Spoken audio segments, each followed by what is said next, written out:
reporting. Thank you. And again, welcome everyone to our webinar on flash drought. This webinar is being sponsored by the Connecticut Water Planning Council's Outreach and Education Work Group. Before we get started, I'd like to ask everyone to mute their microphones and to keep their videos off. We're only going to have the speaker's video and microphone on.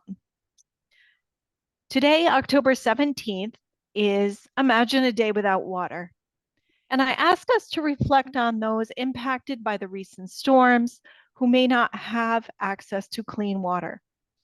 Let's all be grateful today for our water-rich state of Connecticut and its importance in our life.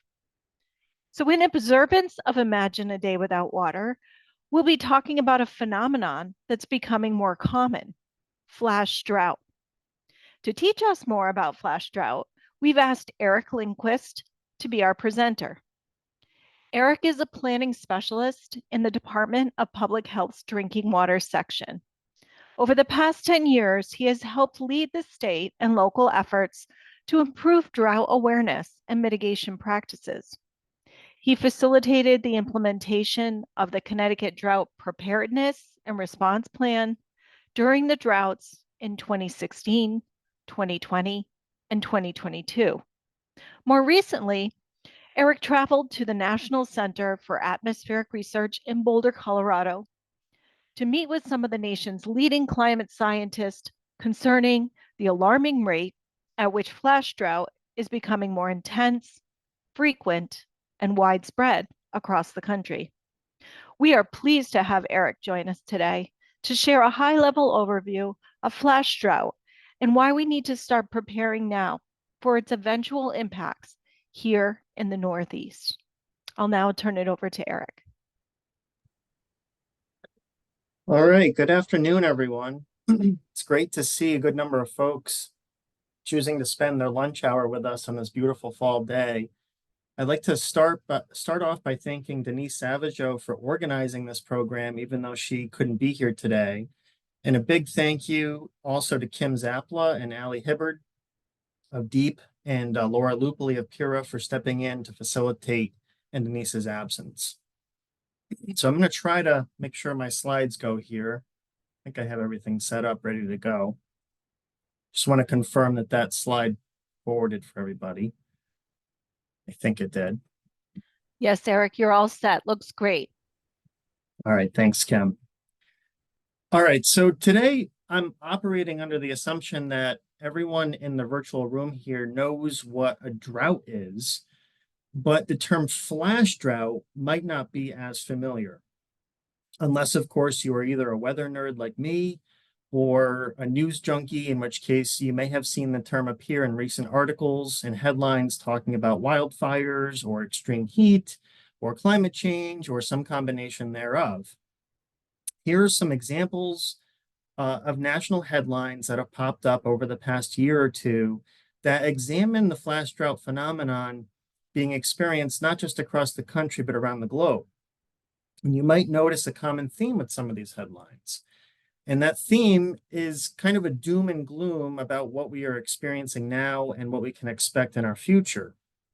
It's important to remember, though, these are just headlines. They're designed, of course, to provoke and compete for attention among readers and viewers. But the fact of the matter is, this concept of flash drought appears to be yet another disruption in a growing list of disruptions that we are likely to have to deal with in the future as our climate changes. And that anticipated disruption is what you are all here to learn about today.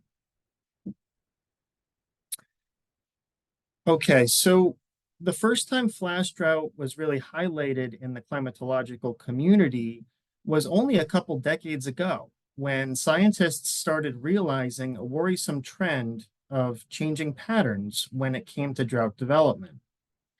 They were noticing that droughts overall were intensifying more rapidly than they had in the past. And their research showed that the frequency of these rapid onset occurrences was increasing over time. So the National Drought Mitigation Center, which had only been established less than a decade earlier in 1995, coined the term flash drought in an attempt to put a name on this new phenomenon of rapidly developing drought.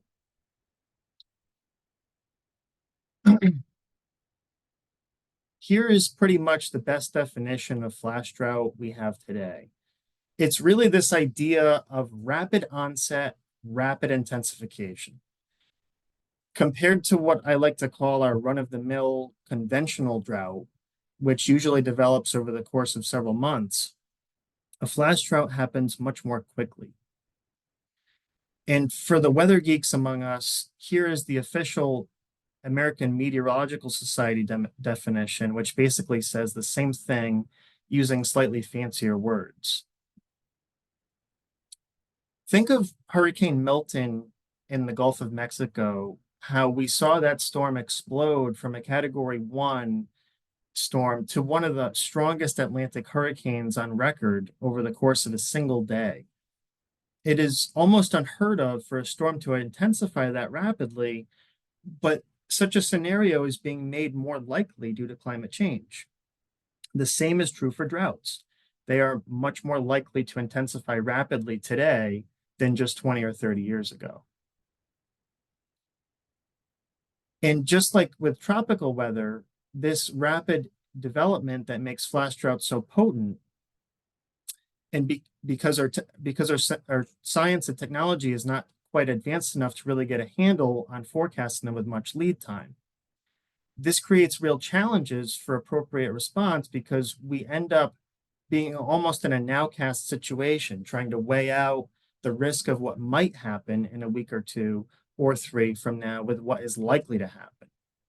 You could have what looks to be all the ingredients for a flash drought take shape over the course of a 2 or 3 week window, but all it takes is one day of decent rain showers to throw everything off. Speaking of ingredients, what is needed to get a flash drought going? Well, it's pretty simple. Basically, 2 main factors. First is a short-term precipitation deficit of little to no rain. This can be over the course of as little as a week or 2 weeks or 3 weeks. The second is a period of sustained heat that coincides with the precipitation deficit. And additional contributing factors, which are not always necessary, could include strong solar radiation and dry air, especially dry air that moves. Think of a hair dryer and how much more efficient its drying power is when it's set on the highest fan setting compared to the lowest. It's the same thing when the wind blows. If the air is dry and it's hot, all it takes is a little wind movement to really get things drying out. Here are the impacts we are likely to observe from a flash drought. The thing to keep in mind is that it's not so much the impacts themselves that are the big deal, especially after all, these are many of the same things we might deal with during a more normal conventional drought or dry spell.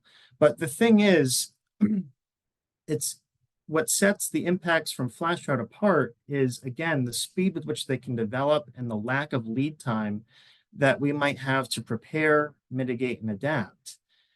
That's the difference, and that's the reason why flash drought can, in many ways, be so much more potent than a conventional drought, because you don't really have time to see it coming and get ready. Even operationally, as a water company, for example, the lack of lead time can be problematic. Suppose some water treatment or distribution systems are taken offline for maintenance or repairs, and then we get hit with an unexpected flash drought event with little to no notice and forecast. And then all of a sudden, everyone's outdoor irrigation systems are running, water demand skyrockets. And on top of that, maybe there's a fire outbreak or cyanobacteria bloom within the water company's watershed that further threatens to impact water quality and quantity. That's the type of thing that's going to add a lot of the operational stress that a public water system must deal with compared to the relatively long lead times that facilities have to plan and prepare during a conventional drought. So what does all this mean for our future?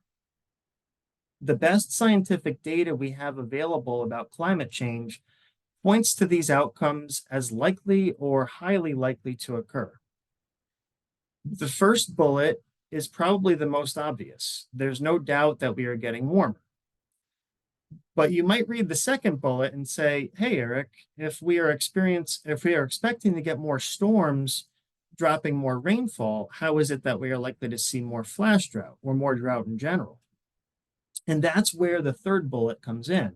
The third bullet is like a caveat for the first two. And it's also where it's most challenging to educate the general public on the impacts of climate change because of the variability involved.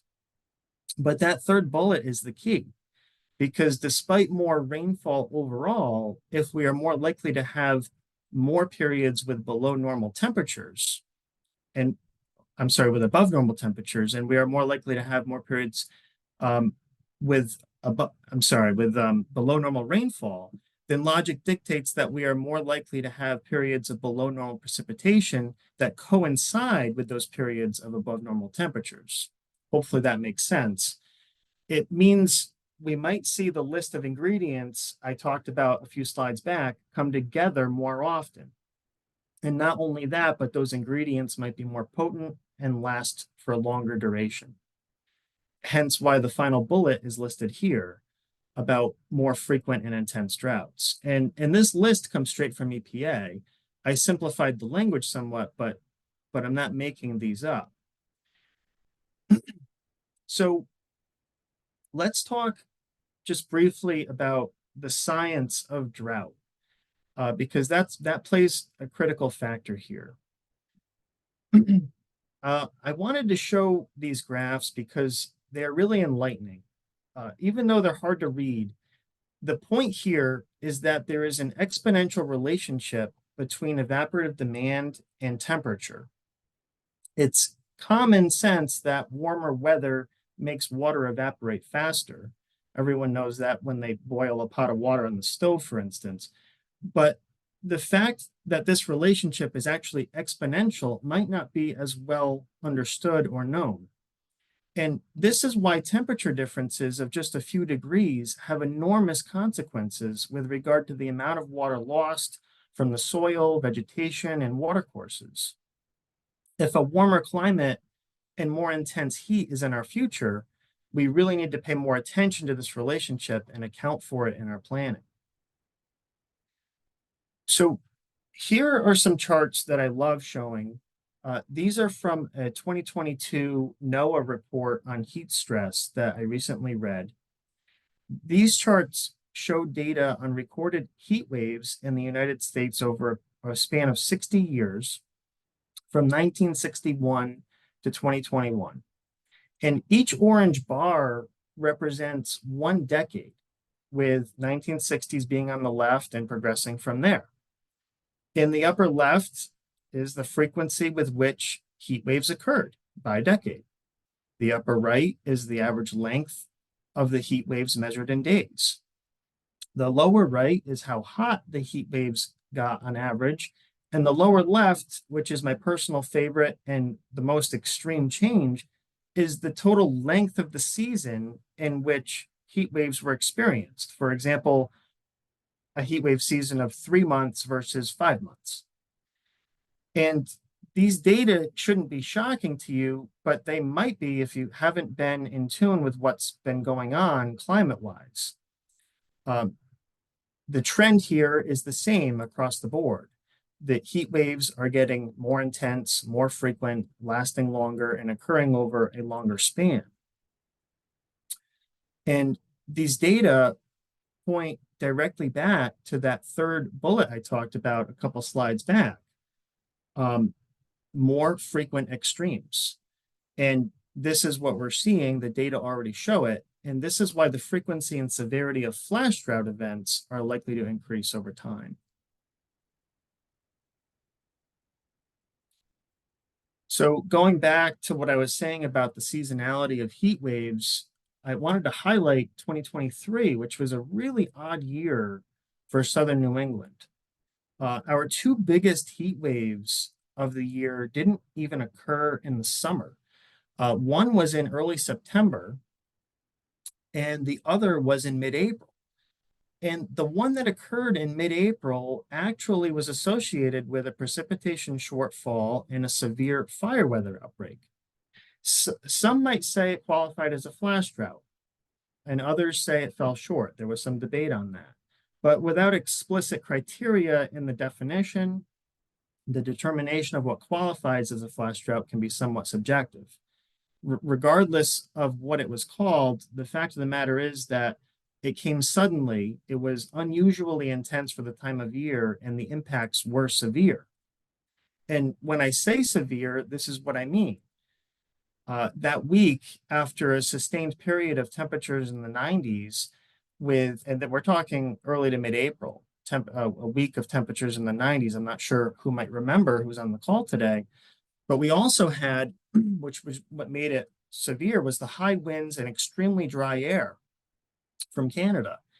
And at the end of that week, Rhode Island experienced two of its largest and most severe fire outbreaks since the 1950s. These photos are of the Queens River fire in Rhode Island on April 14th. It required an unprecedented emergency management response, including the assistance of aircraft, bulldozers, and wildfire crews from as far away as Maine to get under control. A dozen or more Connecticut fire departments also responded for interstate aid. It resulted in swift evacuations of neighborhoods that were in the path of the blaze. On the right-hand side is an emergency alert that many neighborhoods got because they were in danger of being consumed by fire. Now, this is the type of thing that we're used to seeing out west in California, in Oregon, and in Idaho. We're not used to seeing this here in the Northeast. And luckily, nobody was hurt. But again, this is a situation that developed very suddenly because the right ingredients were in place.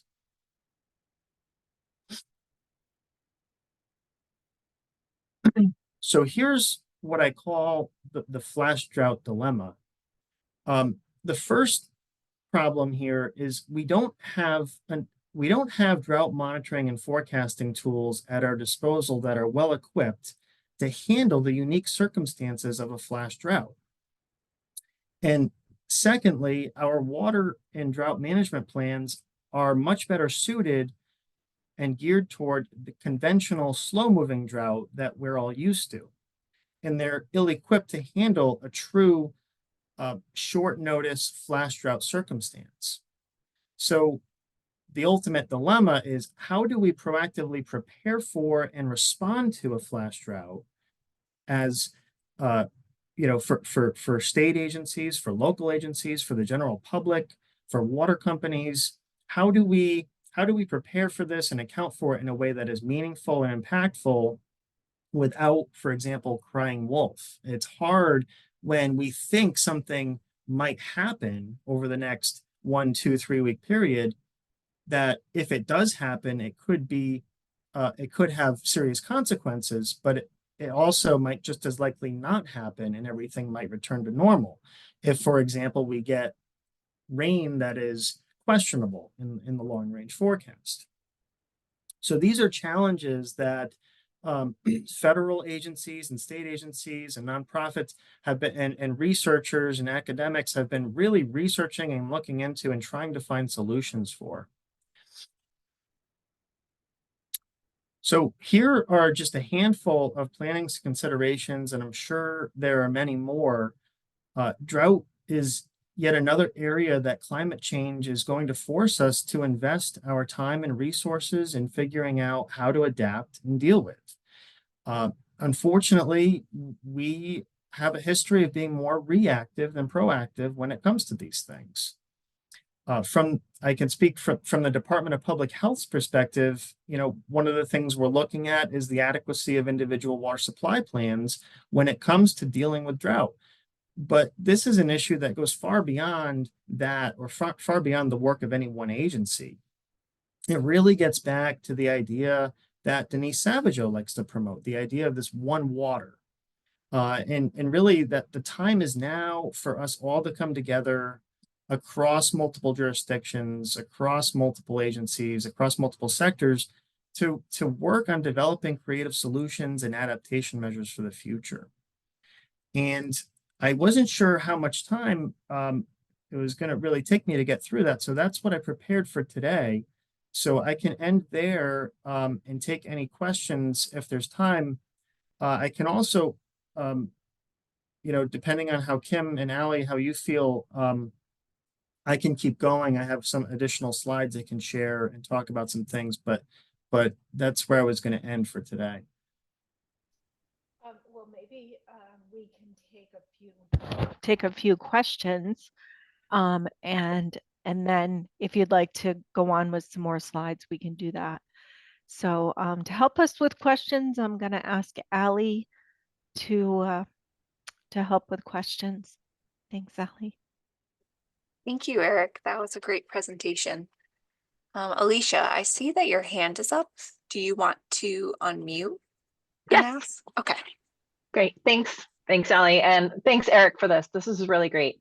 Can you just talk a little bit about the importance of our monitoring and data gathering, what we have now, and the importance of making sure we invest in not only precipitation monitoring, but stream flow monitoring, groundwater monitoring, and the importance of maintaining those tools so that we can, as we're seeing things change so much, I think that data is important. And can you speak to that a little bit? Thanks. Yeah, that's a really good point, Alicia. Thank you for bringing that up. One of the things I didn't really go down the path of monitoring because this presentation was more on the flash drought component than drought in general. And the flash drought really requires a different set of monitoring tools in a way. So a lot of our monitoring has to do with comes from our USGS groundwater monitoring and streamflow monitoring networks. We get our precipitation data from NOAA, for example. We get our fire danger reports. We get our vegetative stress indexes. A lot of the data that we do use currently in the state drought plan for drought preparedness and response is more long-range data sets, data that comes in monthly or more, or over periods of a month time or greater. And the challenge there, so there's two things I want to touch on. And one of the things, Alicia, is what you mentioned about making sure that our monitoring networks are robust enough to be able to see what's going on really across the state, especially when we get into the topic of, for example, micro droughts that are more severe in one particular localized area than others, and how we can account for that and really have the data that we need to understand that. So that's one thing. The other is, as I was mentioning, the expansion of new data sets specific to the flash drought phenomenon. And I will go forward a couple slides here just to talk about some of the tools, because I thought this type of question might come up. There's been a lot of research as of late poured into this topic, drought in general, but also flash drought. And so here are some tools that I've been exploring. Federal agencies and the National Drought Mitigation Center, for example, have been exploring their utility, vetting them over time. I think it's worth the Interagency Drought Work Group to convene and talk about some of these tools and perhaps whether it makes sense to integrate them into the state drought plan. The first is the Evaporative Demand Drought Index. This new system called FLASH, which is a real-time soil moisture monitoring system. And by the way, a lot of this is remote sensing generated. And that's why the quality control can be suspect at times. The Quick Drought Response Index, the short-term dryness indicator. What was this one? SPORT. That's, again, a remote sensing project out of a partnership between NOAA and National Drought Information System and NASA. This is a water deficit trends application that was developed by one of the regional drought mitigation offices out in the Midwest. And then, of course, we have our climate hazard prediction services through Climate Prediction Center, which is part of NOAA. And they have instituted most recently a new function here, a new product called Rapid. It's on the left. It's in their part of their hazards outlook called Rapid Onset Drought Risk. And that's where the Climate Prediction Center takes a lot of the tools I just blew through, looks at them, analyzes them along with the long range meteorological forecasts, and then predicts where a rapid onset drought is most likely to occur. So hopefully I touched on some of those questions about data collection monitoring, Alicia. And if I missed anything, feel free to chime back in. No, that was great, Eric. Thank you very much. Oh, one last plug to the data collection is, the work, for example, of the USGS working group under the Water Planning Council. There's a recommendations report about, the USGS monitoring networks. That type of work and those recommendations are crucial to support these planning efforts. So I just want to highlight that as well. Thank you, Eric. Paul, you have your hand up. Would you like to unmute? Yeah, can you hear me okay? Yes, we can. Good. Nice job, Eric. And I don't think anyone could help but notice that when these flash droughts occur, you see susceptible trees like birches starting to yellow up and look a little bit fallish. So I think you're really right in your description, and I like the use of flash drought. I hadn't really thought of that before. But I'm wondering if a part of the problem is all the lost resilience we might have lost from a lack of a natural vegetative cover. When you think about, the one water concept that Denise likes to talk about, part of that is often neglected is the importance of natural vegetation, natural soil profiles, the leaf litter and humus and deep soils that soak up water and don't lose it as quickly.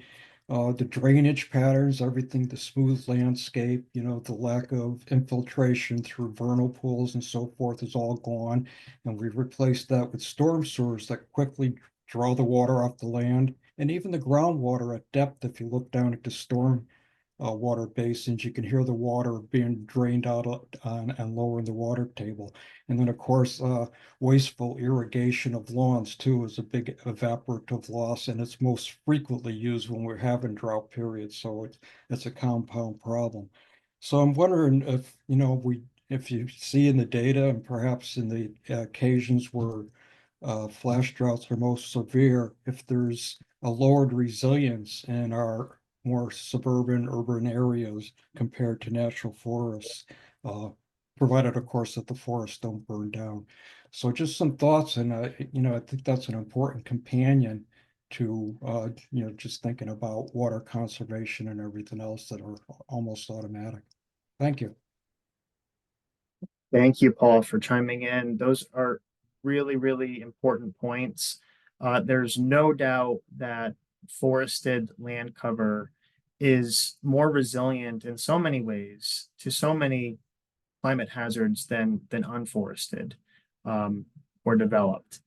The data certainly is there, as you mentioned, to support all of the benefits that a more natural conserved ecosystem has when it comes to water retention and preventing, for example, some of the sun's rays from drying things out so quickly.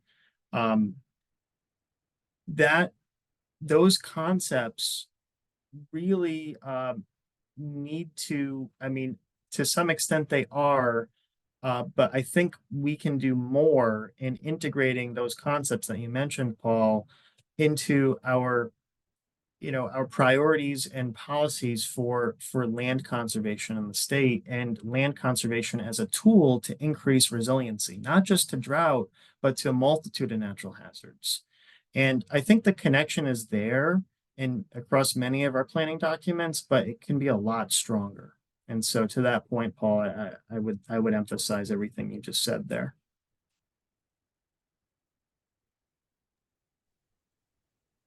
Virginia, would you like to unmute? Thank you, Eric.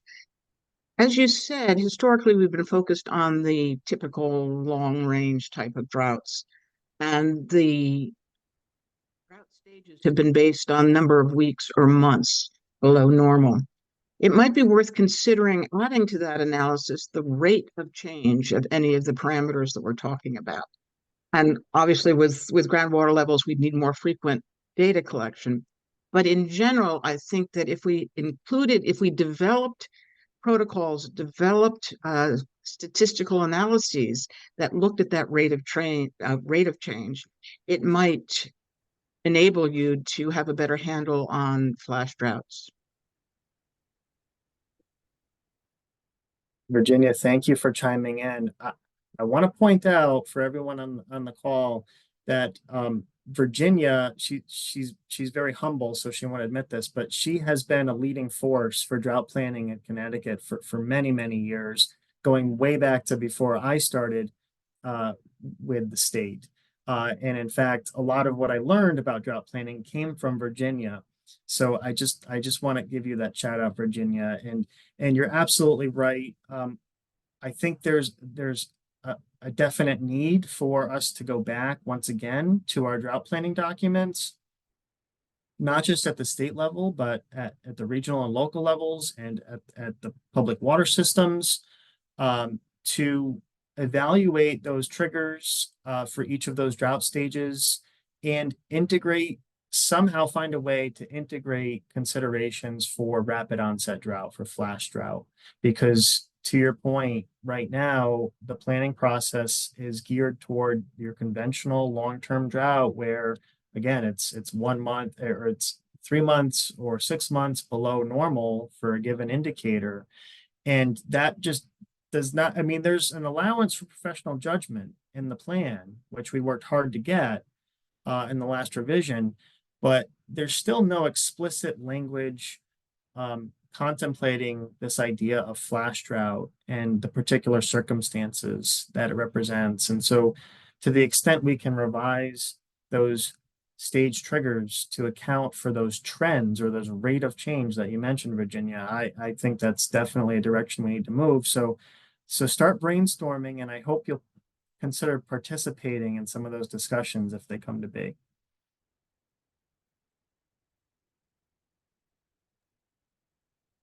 If anyone else has some questions, feel free to put them in the chat, or you can raise your hand to unmute and ask. Thank you so much, Eric. I've seen this presentation before, but I feel like I learn more from you each time we talk about flash drought. It's such an interesting phenomenon. Well, thank you, Allie. And yeah, I regret not using up my full allotment of time. I usually, when I give a talk, I